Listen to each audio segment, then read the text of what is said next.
Heidelberg कैटेकिज्म, खुदावंद का दिन, एतवार 28, हिस्सा दोम, अनवान इशाए रब्बानी। सवाल नंबर 75।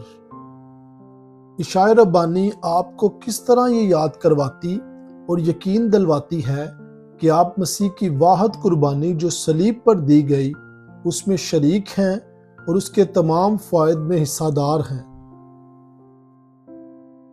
इस तरह से कि मसीह ने मुझे और तमाम ईमानदारों को ये हुक्म दिया है कि हम उसकी यादगारी में इस तोड़ी हुई रोटी में से खाएं और इस प्याले में से पिएं।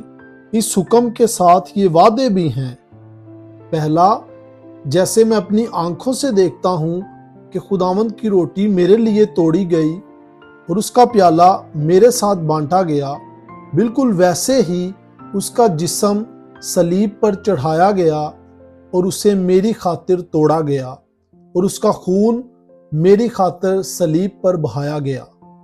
दूसरा, जैसे मैं खुदावंद के खादम के हाथ से जो इशाए रब्बानी बांटता है इस रोटी और प्याले को अपने मुंह से चखता हूँ, जो मुझे मसीह के जिस्म और खून के निशान के तौर पर दिया जाता है, बिल्कुल वैसे ही वो अपने मसलूब जिस्म और बहाए गए खून से मेरी जान को अबदी जिंदगी के लिए खुराक और ताजगी बख्शता है।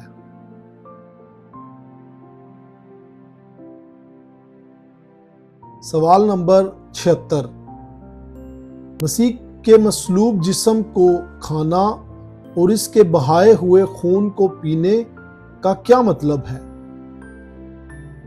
इसका मतलब है कि रास्तरू दिल के साथ मसीह के सारे दुखों और मौत को कबूल करना, जिसके ज़रिए हम गुनाहों की माफ़ी और अबदी ज़िंदगी हासिल करते हैं।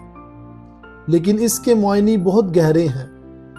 हम रूल कुद्दस के ज़रिए जो मसीह और ईमानदारों दोनों में मौजूद है, मसीह के पाक जिस्म में ज़्यादा से ज़्यादा पेवस्त होते जाते हैं। इसी तरह अगरचा वो आसमान पर है और हम ज़मीन पर हैं, हम उसके गोश्त में से गोश्त और उसकी हड्डियों में से हड्डी हैं, और हम हमेशा के लिए एक ही रूह में ज़िंदा रहते और इसी एक रूह के तहत हुक्मरानी पाते हैं। बल्कि ऐसे ही जैसे हमारे जिस्म के अज़ा एक ही जान के तहत काम करते हैं।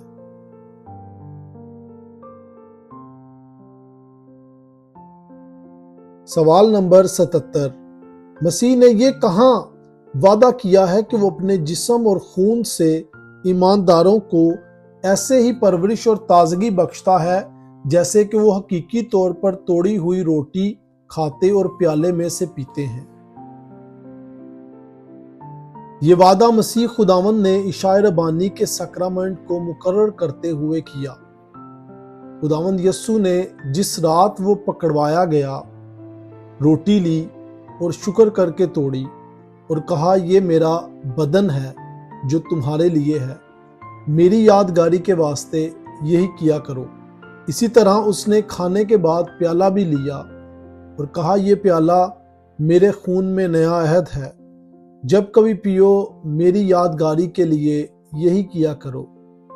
क्योंकि जब कभी तुम ये रोटी खाते और इस प्याले में से पीते हो तो खुदावंद की मौत का इजहार करते हो जब तक वो ना आए।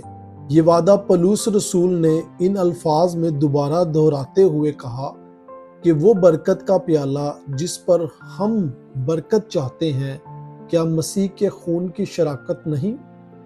वो रोटी जिसे हम तोड़ते हैं, क्या मसीह के बदन की शराकत नहीं? क्योंकि रोटी एक ही है, इसलिए हम जो बहुत से हैं एक बदन हैं, क्योंकि हम सब उसी एक रोटी में शरीक होते हैं।